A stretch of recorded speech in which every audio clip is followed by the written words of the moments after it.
Our speaker today is Professor Wade Jacoby, another one of the excellent young faculty from political science. Last week we heard from Professor Ray Christensen. Professor Jacoby earned his Ph.D. at MIT in 1996. After that, spent a year at Berkeley and 5 years teaching at Grinnell College before joining BYU faculty in the year 2000. Professor Jacoby's research interests are in European politics, as well as in political economy, defense and arms control, and the general fields of comparative politics and international relations. When I was announcing this lecture last week, I noted that he did win the award for the longest lecture title of the semester. And Professor Jacoby will be lecturing to the title of Miss Eastern Europe, who will win the decade-long beauty contest and gain EU membership. So please join me in welcoming Professor Wade Jacoby.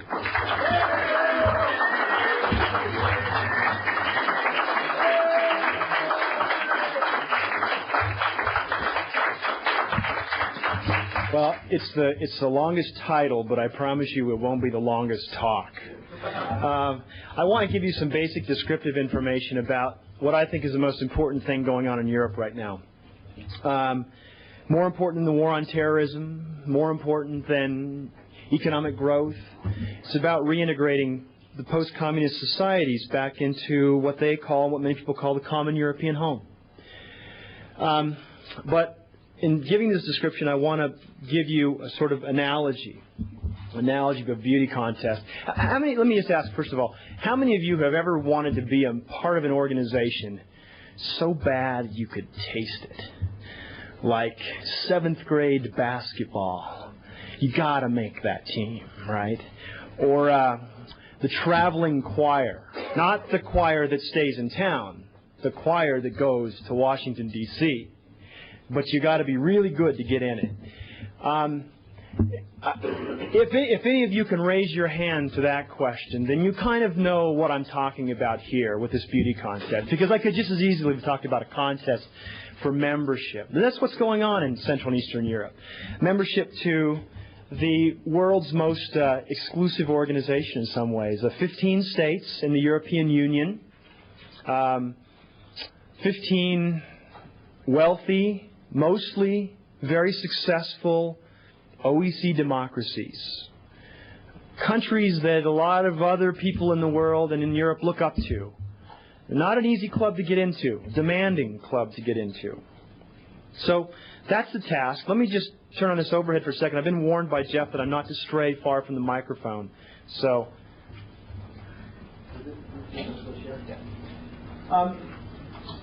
here's just a simple overhead of part of the region. I regret that I'm not able to show you all of the places I'm talking about. We've cut off the Baltic states and the top half of Ukraine, the top half of Poland.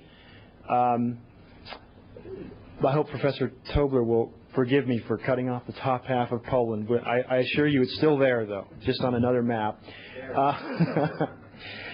We have the Czech Republic and Poland, then we've of course got the Baltic Sea, and then Slovakia, which was the eastern half of the old Czechoslovakia. Below that we've got Hungary. Then we've got Romania here, Bulgaria, and then what's commonly known as collectively as the Balkans, what used to be Yugoslavia, which is now 5 separate countries, and then Albania and Greece below that. There's also another belt of former Soviet republics, that is to say, new states that weren't states until after 1989. And those include Belarus and Ukraine and the 3 Baltic states, Estonia, Latvia, and Lithuania. Lithuania bordering then on Poland. So we've got a series of countries that are trying to get into the European Union. Now let me go back to this analogy of a beauty contest. When you think of a beauty contest, what are the good things about a beauty contest? Let's start there. What are the good things about a beauty contest? The swimsuit competition. Thanks for getting that out of the way right up front. I appreciate that. What else is good about a beauty contest?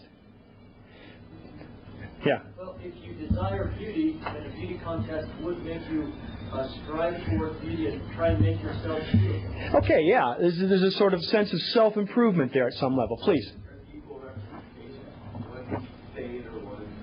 I never thought about that. Okay, please.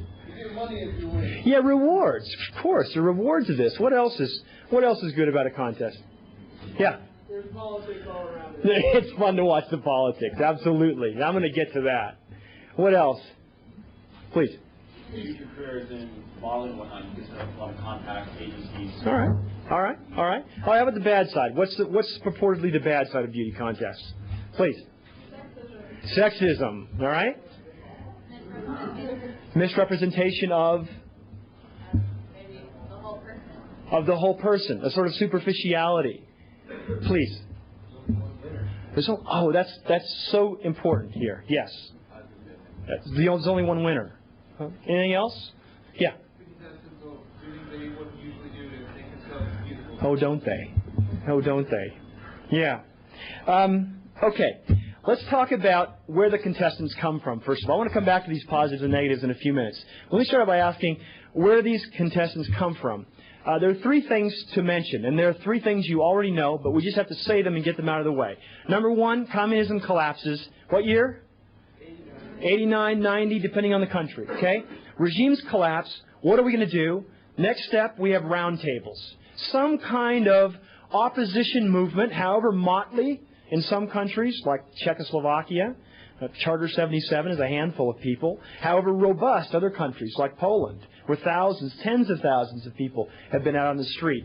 These opposition folks are sitting down at a round table. Round is important because there's no hierarchy at a round table. With the regime leaders and trying to hash out something new. And what do you hash out that's new? What is it you're trying to write? Well, mostly it turns out to be a constitution. So old states are writing new constitutions. And as I said, new states are also writing new constitutions. Am I too loud? Are people in the back getting blasted by this mic? Okay. So we got new constitutions. So collapse, round tables, new constitutions. This process takes a couple of years, depending on the country. And you've got then this question. What next? We've written the Constitution. Those of you who've taken my 150 class, and I see Cameron out there and Ben, you guys have been through this before, right? Writing a Constitution. There's always this what next question. You've got it on paper now. Now how do you make it alive? How do you make it work? How does that change your culture, your politics? What's going to happen now? And the thing I have to say is that the first thing that happened was there was no beauty contest at all. In a sense, these countries found out that the European Union didn't really want them as members. And that was kind of a hard blow. But it was unmistakable. They kept asking, what should we do to become members of the European Union? And the European Union kept nervously kicking the ground and looking at its feet and putting its hand in its pockets and saying, we're not exactly sure. And after a couple of years of this, it was simply unmistakable. The EU doesn't really want us as members. And the EU made this clear. It said, don't go in for all this narcissistic preening. We like you just the way you are. Just be yourselves.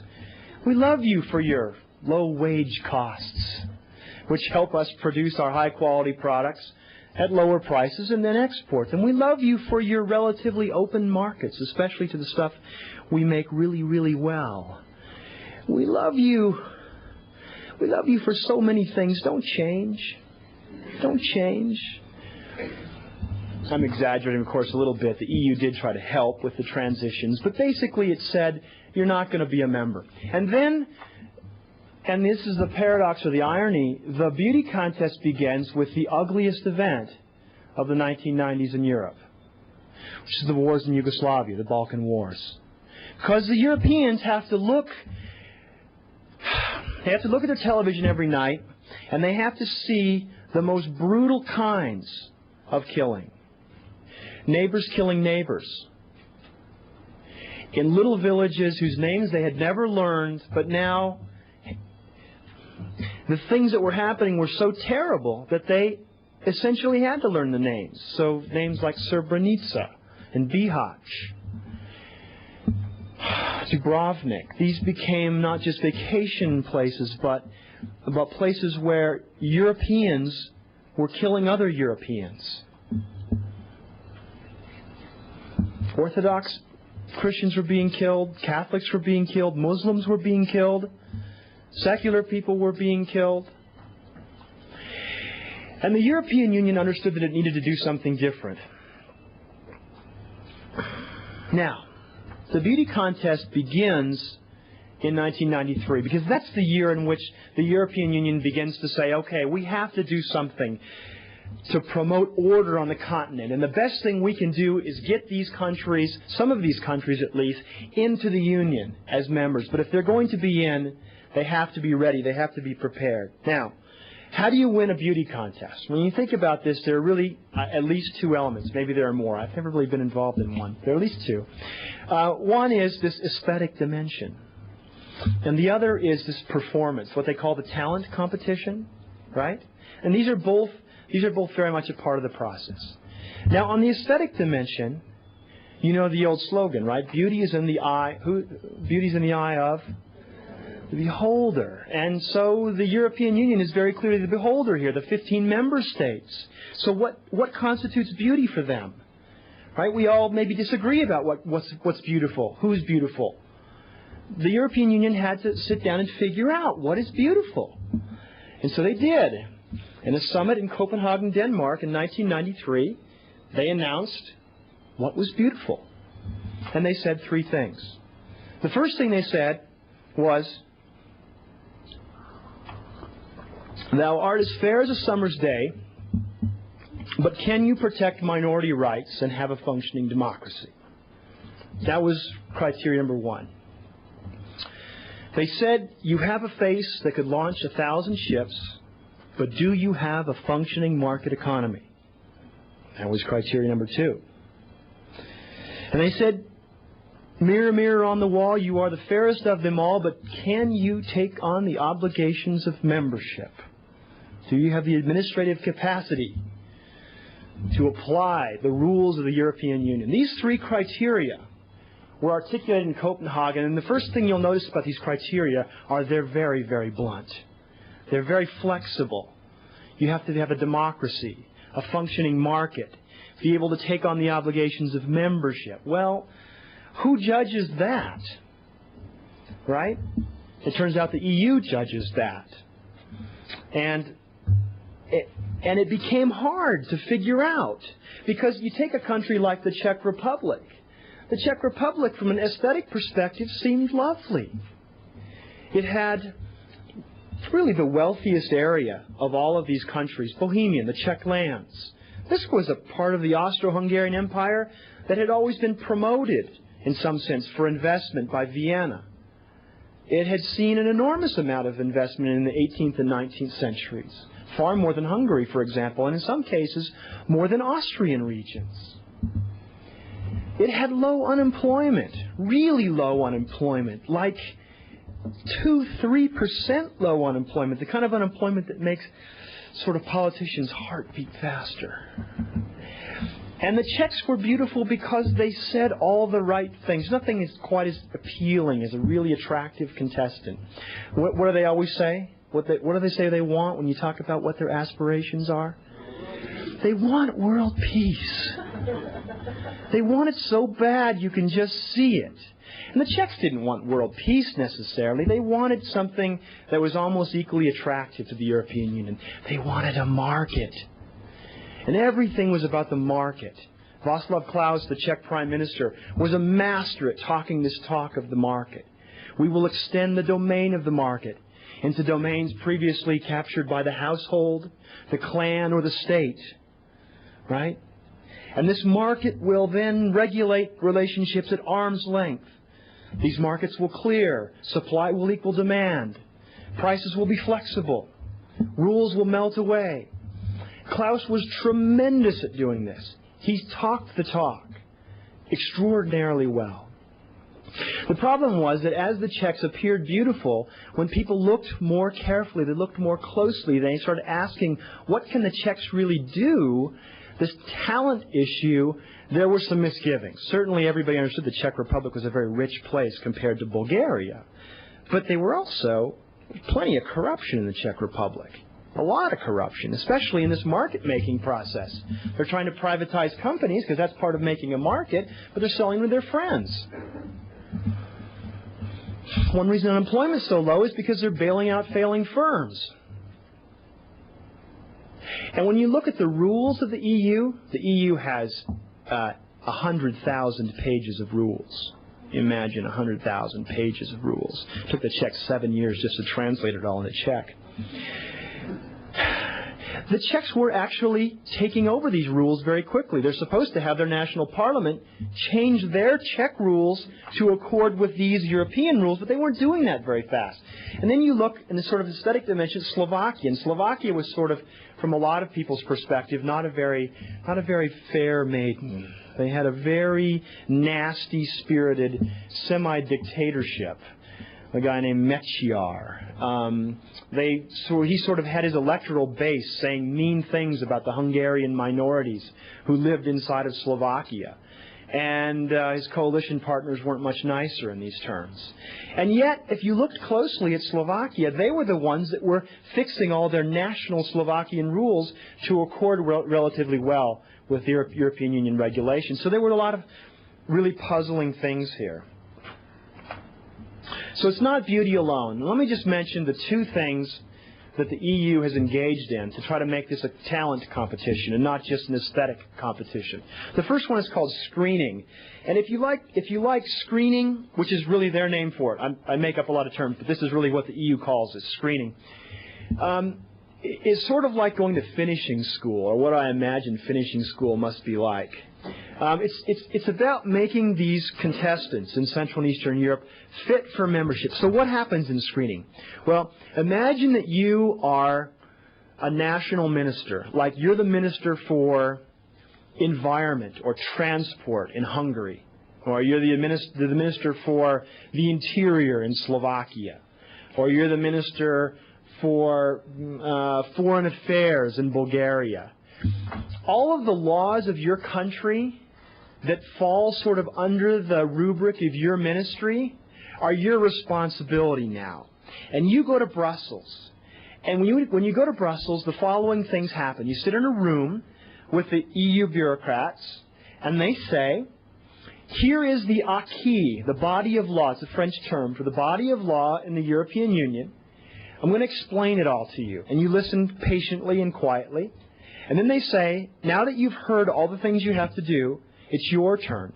Tell us what you have that matches up with what you should have. And then you list the 19 things that look pretty good. And then, depending on how honest you are, you list the 15 things that don't look so good. And then you talk about those 15 things that don't look so good. When can you fix them? How will you fix them? Who is responsible for fixing them? Do you need any money to help fix them? By when will this be fixed? And you essentially make promises on all of those areas. And you do this in 31 separate policy areas. It is the most expansive, exotic, wildly technocratic political exercise in the history of man. It is truly bizarre.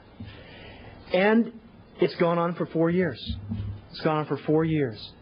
The sort of ministers in Bratislava, in Prague, in Budapest have beaten a path to Brussels and back. They've been there so many times. And this screening process, this finishing school, has done an enormous amount to change the legislative, the whole body of law in each of the 10 countries preparing for membership. Yeah? Thanks. That's a good question. Let's start geographically in the north. You get the 3 Baltic states, Estonia, Latvia, Lithuania.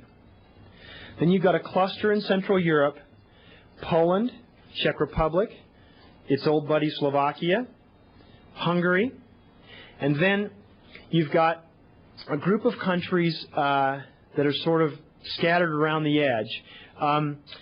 Bulgaria and Romania, Slovenia, which is the northernmost part of the old Yugoslavia, not to be confused with Slovakia or Slavonia. There'll be a quiz afterwards. Is that 10? 3, 4, 10. That's 10. Got them all. Okay? Then there's some special cases. Cyprus is in there. Malta is in there. Turkey is half in there and half out of there and really out of there between the lines. So there's a bunch of other things going on.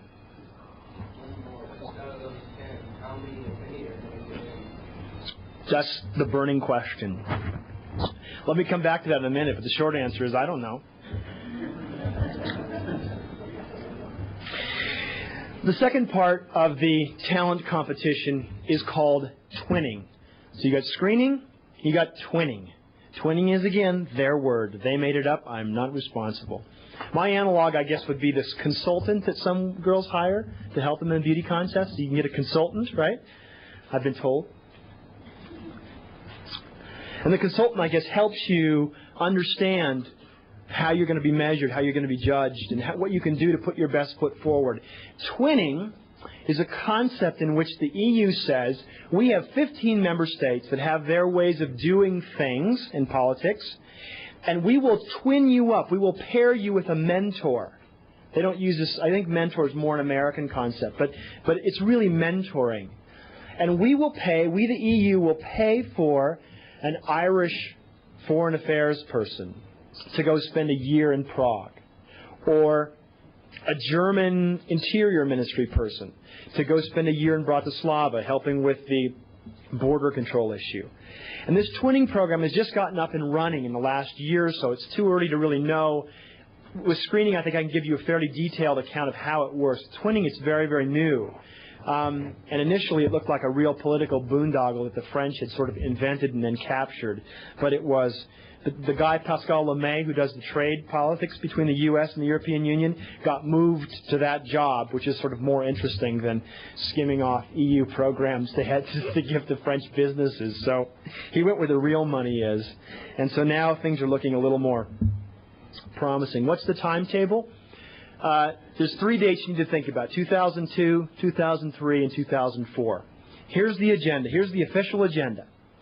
2002, screening ends, twinning continues, and the EU finishes negotiations with all 10 states. They're not real negotiations because I told you about screening. The Bulgarians can't say, we understand that you have this lovely system of consumer protection, but here in Bulgaria we have a tradition that if you buy a bad car, old Bulgarian saying, if you buy a bad car's still yours, right? You can't do that. You have to take over what the EU has. There's no real negotiation in that sense. But just to be polite, we call it negotiation. That's 2002. That's supposed to be done by December of this year. Very, very aggressive timetable. 2003, the 15 current member states have to ratify those negotiations. So once the deal is done, just like in the U.S., when the president signs a treaty, who has to ratify it? Senate. Okay? Now, in the EU, when the governments of member states, through the Council of Ministers, sign a treaty, in this case with 10 individual East European states, or up to 10, I don't think it will be 10, up to 10, then each parliament has to ratify that. You may have heard that the Irish actually failed to ratify the Nice Treaty. And so now everybody's sort of wondering, how are we going to get that treaty ratified? Because 14 of the 15 states have ratified now. The last one, Portugal, did it last week. But the Irish have not. In fact, they not only haven't done it, they've said, no, we're not going to do it. So now it's difficult. Sorry? Yeah, they have to have 15. On this question, you have to have 15. On other questions, you can do things by qualified majority voting, but this is not one. This is treaty amendment, all 15. So there'll probably be a way, the sort of general thinking is there'll be a way to figure out this process. Okay, I got a few more minutes? Take a couple more minutes. 2003, ratify. 2004, European Parliament has an election. The EU has said, we want the new member states to run candidates for that European Parliament election in 2004. So we got a narrow window. We got to get it done. Here's the timetable, because there won't be another European Parliament election for 4 more years after that. So that's sort of the wall they're up against. Now, let's go back to our analogy. Positive things about a beauty contest. So you kind of got the whole picture now. It hasn't happened yet. The beauty contest isn't over. It's in full swing. We don't know who's going to get in. And you kind of have a rough sense of how it works. But let's go back to the analogy and talk a little bit more about what's happened, and then I'll stop. What are the positive things about a beauty contest? Well, somebody mentioned getting along with the other contestants, camaraderie. Right? And you often hear this, right? It was so much fun being with the other girls. I just loved it. Now, there has been none of this. This has been a real problem because the EU's assumption had been that there was a group of 4 countries called the Visegrad countries, named after an old regional capital in Hungary, Visegrad. The Czechs, the Slovakians, the Poles, and the Hungarians, they were sort of natural buddies, right? So they would cooperate. There would be a real camaraderie there. Wrong. That has not happened. In fact, one of the reasons it hasn't happened is the European Union has not given them any incentive to cooperate. The beauty contest aspect of it has meant, somebody said there's only one winner. That's maybe a little too extreme. I don't think there's only going to be one winner, but it's been a situation where they're all in competition with one another. And there hasn't been any real effort to cooperate, or in fact, just the opposite. And if you've been reading the press from Central Europe over the last few weeks, you've probably heard that Viktor Orban has gone off on the Czechs once again. Very complicated politics. He's being sort of used by German politicians to say nasty things about the Czechs because they're in this fight about the Beneš decrees, which kicked all the Germans out of Czechoslovakia after the Second World War. So, complicated stuff. Is there camaraderie? No. Another thing you hear is sort of self-improvement, right? People do, and self-esteem. And here you do really see something. There's been a new kind of self-assertiveness on the part of the Central East European states. I was interviewing a person in the Hungarian Foreign Ministry last year, and I said, how do you deal with this negotiation issue where you don't really get to negotiate? And he said, a proud country, a real country, doesn't always say yes. And so they have become more self-confident, more assertive. And as they've done so, the contestants have become increasingly cranky. And that's meant the meetings in Brussels have gotten more difficult. The Poles especially are cranky right now because of the deal they've been handed in agriculture. And we can talk about that in the question and answer if you'd like to. They're very upset. Service, right? Contestants do service. If they don't, world peace, I don't know. But there's been some real service done by these contestants, especially in preserving order. There have been really nasty minority issues in these countries, and they've, by and large, dealt with them reasonably. Not always well, but reasonably. Much better, I think, than they would have done had they not been involved in this contest. I would point first and foremost to the issue of the Roma, but beyond that also to Hungarians in Romania, Hungarians in Slovakia, okay? Turks in Bulgaria. I think these minority issues have been much better than they would have been otherwise. But there are also some real frays here. The European Union member states are worried about immigration, especially from the poorest countries deep in the former Soviet Union. In other words, they don't want a lot of Belarusians in Munich. And they have essentially said to all of these countries, you must hermetically seal your eastern borders. Now, you can figure out the problem there very quickly. If migrants are being pulled toward Western Europe, and the wall they hit is the wall between Hungary and Ukraine, and they get stuck in Ukraine, that is a very bad outcome.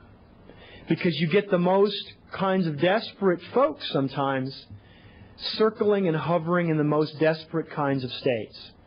The European Union, in order to protect itself, is putting inappropriate pressure on weak states deeper in Central and Eastern Europe. And another thing someone mentioned about the good stuff about a pageant, the rewards. And here I think I mentioned agriculture briefly. The rewards are there, but they're shrinking. And the contestants are getting very frustrated. The Poles have been told they will have 25% of the allocation of direct payments to farmers that a member state would have. And the Poles say, why? In every way, except if you look at the Paris Basin, we look like France. Why are you treating us in such an inferior way? We've done everything you've asked us to do. Now, that's not entirely true. But we've done most of what you've asked us to do, and yet the payment is going to be so significantly less. How is that just? How is that fair? How is that not hypocritical? That's been a real problem. What about the bad sides, the negative things? Well, first, there's a sort of narcissism, superficiality aspect. And that, I have to say, is part of the process here. Most importantly, if you imagine all these laws, you're all these national ministers, you've changed all these laws, do you really think you're going to be able to implement all of those laws? Isn't there a kind of superficiality to this process in which you put things on paper but you're not actually able to implement them? Maybe. Right? I mean, again, it's like you hear all these contestants talking about promoting world peace, but how often do you really see one of them picking up the Nobel Peace Prize? Not that often. Right? It's very hard to do what you promised to do. Second thing, expensive. It has been expensive. Right? Being involved in a pageant costs a lot of money. And this has cost these states significant resources. A lot of what they've spent money on has been very, very good for them. But there are some places where I get very worried, especially in states that I don't think are going to get invited to join.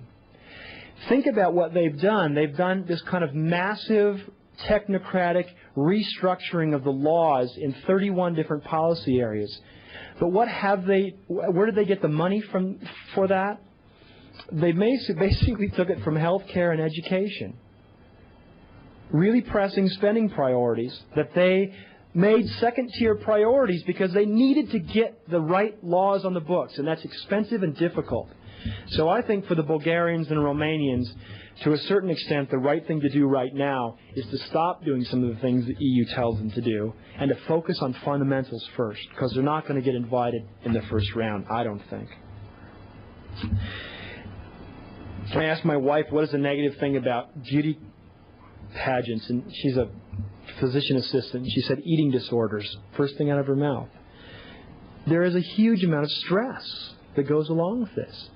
Think about the gas that we get in this country over changing a few laws for the International Criminal Court. Well, imagine changing everything that you do. Imagine doing that in the course of less than a decade. It's incredibly stressful, incredibly difficult. And the quality of people's lives, in some cases they say it's gone up. In other cases they say it's gone down. Typically the Poles are the most optimistic, the Czechs kind of in the middle, and the Hungarians among the front runners the least optimistic. Well, who's going to win? 3 scenarios. Number 1, the judges might say, you're all so wonderful, we love you all. We cannot pick a winner. We will only pick a couple of losers. So, Romania, Bulgaria, you're out. Everybody else, you're in. I think that's a very plausible scenario. Very painful for the states that are excluded. Not entirely unjustified, however. There have been vast periods of time when the Bulgarians and Romanians haven't done very much. Second scenario. We have a 4-way tie for first between the most petite contestants, taking all the small ones. Estonia, Hungary, Slovakia, and Slovenia. The 4 most advanced of the little guys. Easy to swallow. If they have mistakes and they have problems and they come up later, we'll deal with it. How expensive can it be to fix everything in Estonia? We can do that. Third scenario. Now, the problem with this scenario, the big problem is the no Poland scenario. And Germany probably won't go for that politically. Poland has had the highest GDP growth in the entire region since 1989. So leaving them out is hard to do. The argument for leaving them out is they're not ready, and that they'll cost the European Union a great deal of money. They have a big population. They have a lot of farmers. They have weak regions that have to be supported given the EU rules. You can't just say, no, you live in a poor region, that's your tough luck. The EU rules say that money has to be spent there. So leaving Poland out is a very tricky political project. Third possible thing, and I think the worst outcome of all, would be for the judges to come back and say, we agonized over this. We went back and forth. We love all of you. We want to emphasize that. But we feel it would be better to have this pageant again in 5 years. Now, they won't actually say that. What they'll say instead was, it's our fault. We screwed up. We did not reform the European Union's own institutions and policies sufficiently. Don't take this personally, please. We value what you've done. We value you. You're good Europeans. We want you to know that. But right now, we just can't see it. We just can't see an enlargement. Let's think about this again in a decade or so. That might happen. Might well happen. If it does, the backlash will probably be partially in these 10 states that we're hoping to be in. It'll be even more significant in the Balkan area, where the European Union is trying to promote order, trying to promote reconciliation, and in doing so, it's holding out the hope of membership in the European Union. If you can somehow behave, if you can somehow heal these wounds, if you can somehow find ways to disagree without killing entire villages, you could possibly be members. But if they say no to the Czechs, then that argument will disappear the next day in the Balkans. Okay, that's enough for now. Why don't we got 10 minutes for questions, why don't we just do that then? And when you ask questions, you have to state if you have been previously a contestant in a beauty pageant, because that way I'll know it might be a hostile question, okay? Please. I'm just wondering, say NATO said they were considering joining in Bulgaria and Romania, will that have impact on their It might. The idea for the European Union has been, let's get these countries involved in NATO, because they can be NATO members, and then all they have to do is sort of shrink their militaries and make sure the generals don't prowl around the parliamentary buildings too much. And then they can have all this order that we've been talking about because they'll be part of NATO. So paradoxically, it may be the case that early NATO membership might hurt the Bulgarians and Romanians. Please.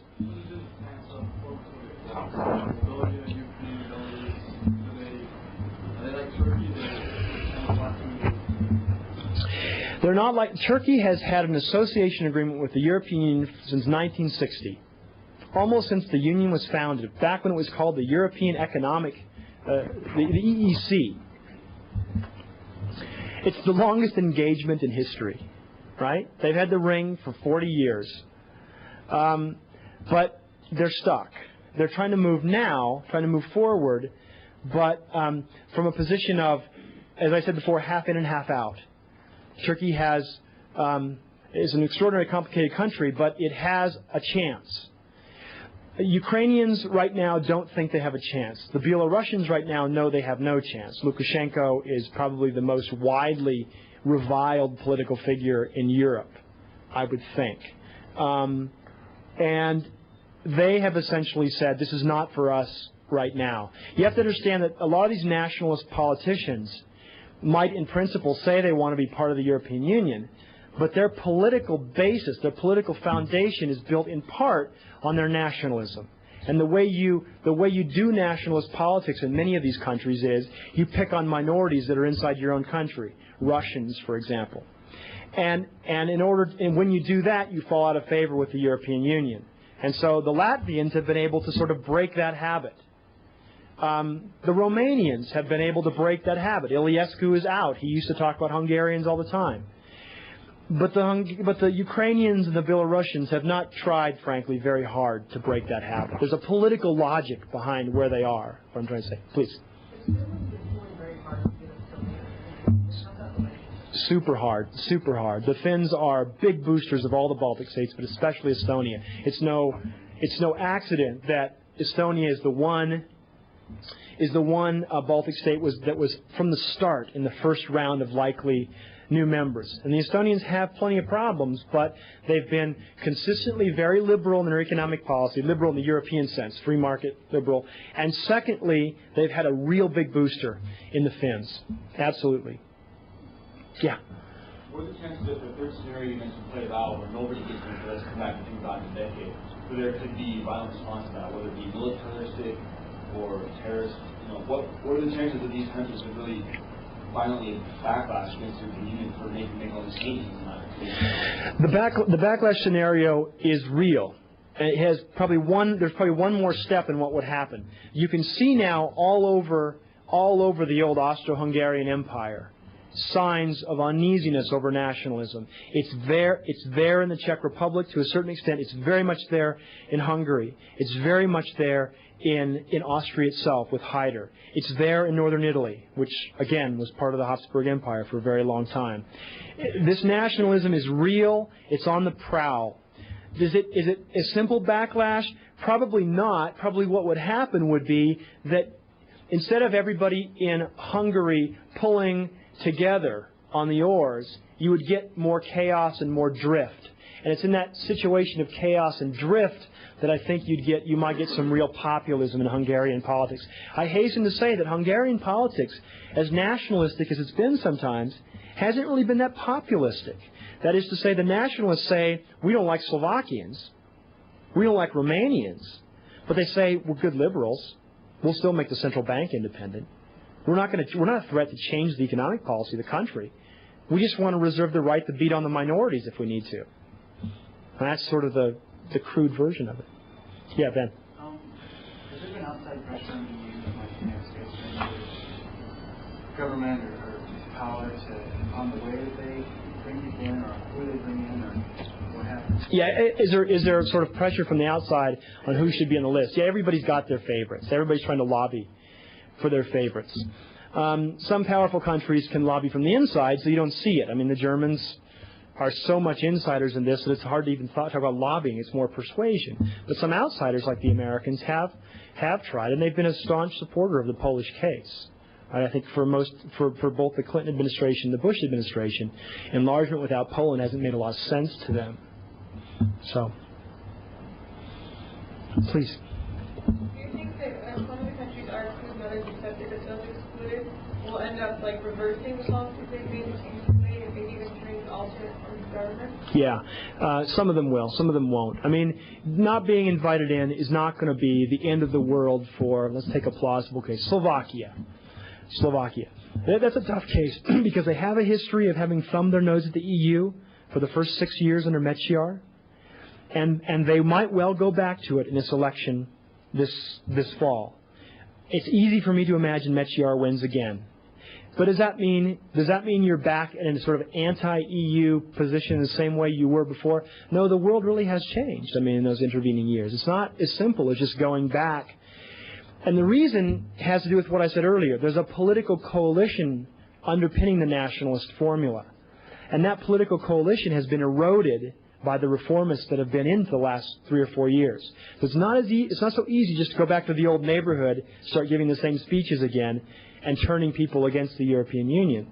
Other places I can imagine it being easier. I think Romania, more than Bulgaria, actually. Romania is a place I worry about. If the Hungarians get in and then start to get really aggressive about the treatment of Hungarians in Romania, if the Romanians are out and desperate and Iliescu or someone like that is back, then I can see much more of a reversion to an old sort of nationalist formula in Romania.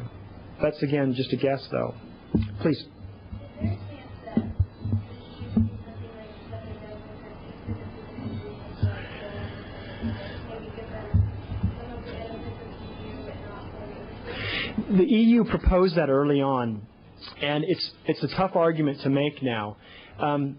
And again, let me just use the analogy of an engagement. If you've been promised something and it hasn't come through, it's tough to convince people that your promise is good. What happened was that the EU said, we don't want you to be members, we're going to sign Europe agreements with you. And and that might be a precursor to membership later. And that will liberalize trade. We'll have free trade between the two areas. And the Poles said, great. Czechs said, great. Hungarians say, sign these agreements. When they sat down to negotiate the agreements, they found that the EU wanted free trade on everything the EU made extraordinarily well. But they didn't want free trade in any of the areas where the East Europeans could compete against them. So steel, agriculture, these kinds of things were explicitly left out of the Europe agreements. That was something that changed minds in Eastern Europe. We can't be in the waiting room. We've got to be inside, because only if you're inside can you help write the rules. And only if you're writing the rules can your interests plausibly be represented, because if you're not in, then you're out. Okay? Yeah, please. Why does a country like Norway not want to become part of the European Union? Fish. And oil. Fish and oil, commodities. These commodities are are things they've been able to regulate nationally that would be threatened by the common rules of the European Union. They feel like they'd pay a lot more than they get. The last wave of new entrants, Sweden, Austria, they pay more than they get too. So I don't want to say that no country will ever come in unless it gets out more than it gives back. That's not true empirically. But the Norwegians have never been persuaded. The politicians have been persuaded at the elite level that it could work, that the deals could be made. But they've never been able to get the population to go for it in a referendum. So there's an institutional issue here, which is that they have to have a referendum, and they haven't been able to pass it. Please. Within the EU member states, how much support is there for EU membership? Like, do the citizens believe that the EU is good thing for their country? It varies quite a lot, but the short answer is, and it's not a good answer, there's not very much support. Like on the Norway question, the elites in each of the member state countries say yes. But the populations tend to say, we're not so sure. And some of them just say no.